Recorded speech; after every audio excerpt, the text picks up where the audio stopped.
ਸਤੰਬਰ 23 ਨੂੰ ਇੰਡੀਆ ਨੇ ਇੱਕ ਵਾਰਨਿੰਗ ਜਾਰੀ ਕੀਤੀ ਸੀ, ਜਿਹਦੇ ਵਿੱਚ ਇੰਡੀਆ ਦੇ ਜੋ ਸਿਟੀਜ਼ਨਸ ਤੇ ਸਟੂਡੈਂਟਸ ਆ, ਉਹਨਾਂ ਨੇ ਕੈਨੇਡਾ ਦੇ ਵਿੱਚ ਕਿਹਾ ਸੀ ਭਈ ਜੋ ਜਿੰਨੇ ਵੀ ਸਟੂਡੈਂਟਸ ਆ, ਖਾਸ ਕਰਕੇ ਉਹ ਅੰਬੈਸੀ ਦੇ ਵਿੱਚ ਆਪਣੇ ਸਾਰਾ ਕੁਛ ਰਜਿਸਟਰ ਕਰਾਉਣ ਤੇ ਮਿਨਿਸਟਰ ਆਫ ਐਕਸਟਰਨਲ ਅਫੇਅਰਸ ਵੱਲੋਂ ਇਹ ਇੱਕ ਜਾਰੀ ਕੀਤਾ ਗਿਆ ਸੀ ਭਈ ਉੱਥੇ ਖਾਸ ਕਰਕੇ ਹਿੰਦੂ ਲੋਕਾਂ ਨੂੰ ਕਾਫ਼ੀ ਖਤਰਾ ਹੈਗਾ ਆ।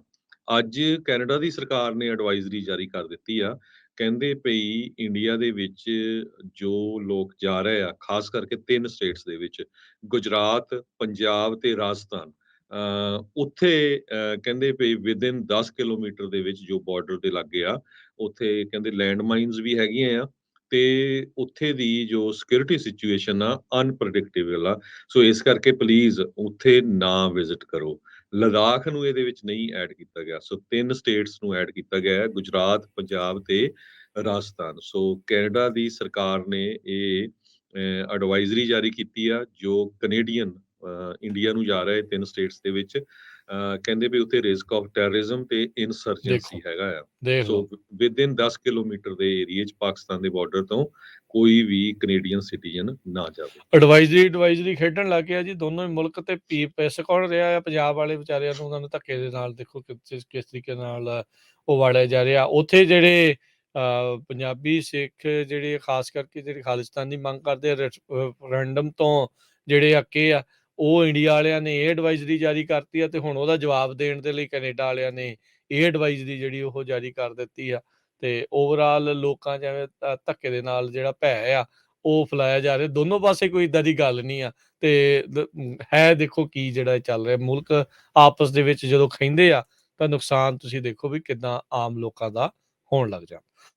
ਸਤੰਬਰ 23 ਨੂੰ ਇੰਡੀਆ ਨੇ ਇੱਕ ਵਾਰਨਿੰਗ ਜਾਰੀ ਕੀਤੀ ਸੀ, ਜਿਹਦੇ ਵਿੱਚ ਇੰਡੀਆ ਦੇ ਜੋ ਸਿਟੀਜ਼ਨਸ ਤੇ ਸਟੂਡੈਂਟਸ ਆ, ਉਹਨਾਂ ਨੇ ਕੈਨੇਡਾ ਦੇ ਵਿੱਚ ਕਿਹਾ ਸੀ ਭਈ ਜੋ ਜਿੰਨੇ ਵੀ ਸਟੂਡੈਂਟਸ ਆ, ਖਾਸ ਕਰਕੇ ਉਹ ਅੰਬੈਸੀ ਦੇ ਵਿੱਚ ਆਪਣੇ ਸਾਰਾ ਕੁਛ ਰਜਿਸਟਰ ਕਰਾਉਣ ਤੇ ਮਿਨਿਸਟਰ ਆਫ ਐਕਸਟਰਨਲ ਅਫੇਅਰਸ ਵੱਲੋਂ ਇਹ ਇੱਕ ਜਾਰੀ ਕੀਤਾ ਗਿਆ ਸੀ ਭਈ ਉੱਥੇ ਖਾਸ ਕਰਕੇ ਹਿੰਦੂ ਲੋਕਾਂ ਨੂੰ ਕਾਫ਼ੀ ਖਤਰਾ ਹੈਗਾ ਆ।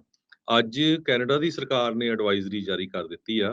ਕਹਿੰਦੇ ਭਈ ਇੰਡੀਆ ਦੇ ਵਿੱਚ ਜੋ ਲੋਕ ਜਾ ਰਹੇ ਆ, ਖਾਸ ਕਰਕੇ 3 ਸਟੇਟਸ ਦੇ ਵਿੱਚ, ਗੁਜਰਾਤ, ਪੰਜਾਬ ਤੇ ਰਾਜਸਥਾਨ।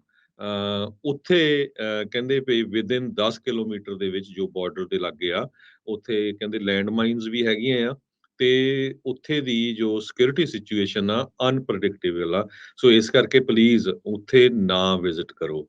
ਲਦਾਖ ਨੂੰ ਇਹਦੇ ਵਿੱਚ ਨਹੀਂ ਐਡ ਕੀਤਾ ਗਿਆ। ਸੋ 3 ਸਟੇਟਸ ਨੂੰ ਐਡ ਕੀਤਾ ਗਿਆ ਹੈ, ਗੁਜਰਾਤ, ਪੰਜਾਬ ਤੇ ਰਾਜਸਥਾਨ। ਸੋ ਕੈਨੇਡਾ ਦੀ ਸਰਕਾਰ ਨੇ ਇਹ ਐਡਵਾਈਜ਼ਰੀ ਜਾਰੀ ਕੀਤੀ ਆ, ਜੋ ਕੈਨੇਡੀਅਨ ਇੰਡੀਆ ਨੂੰ ਜਾ ਰਹੇ 3 ਸਟੇਟਸ ਦੇ ਵਿੱਚ ਕਹਿੰਦੇ ਵੀ ਉੱਥੇ ਰਿਸਕ ਆਫ ਟੈਰਰਿਜ਼ਮ ਤੇ ਇਨਸਰਜੈਂਸੀ ਦੇਖੋ ਹੈਗਾ ਆ। ਦੇਖ ਸੋ ਲਓ ਵਿਦਿਨ 10 ਕਿਲੋਮੀਟਰ ਦੇ ਏਰੀਏ 'ਚ ਪਾਕਿਸਤਾਨ ਦੇ ਬਾਰਡਰ ਤੋਂ ਕੋਈ ਵੀ ਕੈਨੇਡੀਅਨ ਸਿਟੀਜ਼ਨ ਨਾ ਜਾਵੇ। ਐਡਵਾਈਜ਼ਰੀ ਖੇਡਣ ਲੱਗ ਗਿਆ ਜੀ ਦੋਨੋਂ ਹੀ ਮੁਲਕ ਤੇ ਪੈਸੇ ਕੌਣ ਰਿਹਾ ਆ ਪੰਜਾਬ ਵਾਲੇ ਵਿਚਾਰਿਆਂ ਨੂੰ ਉਹਨਾਂ ਨੂੰ ਧੱਕੇ ਦੇ ਨਾਲ ਦੇਖੋ ਕਿਸ ਤਰੀਕੇ ਨਾਲ ਉਹ ਵਾੜਿਆ ਜਾ ਰਿਹਾ ਉੱਥੇ ਜਿਹੜੇ ਪੰਜਾਬੀ ਸਿੱਖ ਜਿਹੜੇ ਖਾਸ ਕਰਕੇ ਜਿਹੜੇ ਖਾਲਿਸਤਾਨ ਦੀ ਮੰਗ ਕਰਦੇ ਆ ਰੈਫਰੈਂਡਮ ਤੋਂ ਜਿਹੜੇ ਅੱਕੇ ਆ ਉਹ ਇੰਡੀਆ ਵਾਲਿਆਂ ਨੇ ਇਹ ਐਡਵਾਈਜ਼ਰੀ ਜਾਰੀ ਕਰਤੀ ਆ ਤੇ ਹੁਣ ਉਹਦਾ ਜਵਾਬ ਦੇਣ ਦੇ ਲਈ ਕੈਨੇਡਾ ਵਾਲਿਆਂ ਨੇ ਇਹ ਐਡਵਾਈਜ਼ਰੀ ਜਿਹੜੀ ਉਹ ਜਾਰੀ ਕਰ ਦਿੱਤੀ ਆ ਤੇ ਓਵਰਆਲ ਲੋਕਾਂ ਜਿਵੇਂ ਧੱਕੇ ਦੇ ਨਾਲ ਜਿਹੜਾ ਭੈ ਆ ਉਹ ਫੈਲਾਇਆ ਜਾ ਰਿਹਾ ਦੋਨੋਂ ਪਾਸੇ ਕੋਈ ਇਦਾਂ ਦੀ ਗੱਲ ਨਹੀਂ ਆ ਤੇ ਹੈ ਦੇਖੋ ਕੀ ਜਿਹੜਾ ਚੱਲ ਰਿਹਾ ਮੁਲਕ